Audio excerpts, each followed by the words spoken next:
Nous attendons les deux avènements de notre Seigneur.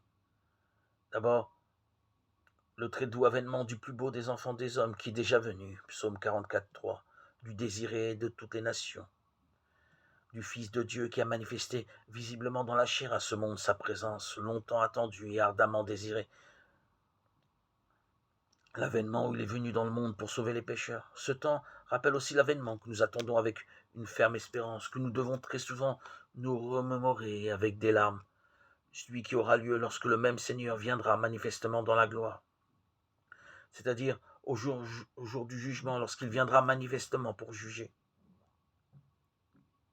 Le premier avènement a été connu de très peu d'hommes. Dans le second, il se manifestera aux justes et aux pécheurs, comme l'annonce le prophète. Et toute chair verra le salut de Dieu. Isaïe 45, Luc 3:6. Suivons donc, frères très chers, les exemples des saints pères, ravivons leurs désirs et embrasons nos esprits de l'amour et du désir du Christ. Renouvelons-nous ce désir que les anciens pères avaient de la première venue du Seigneur, et pour que, par leur exemple, nous apprenions aussi à désirer son retour.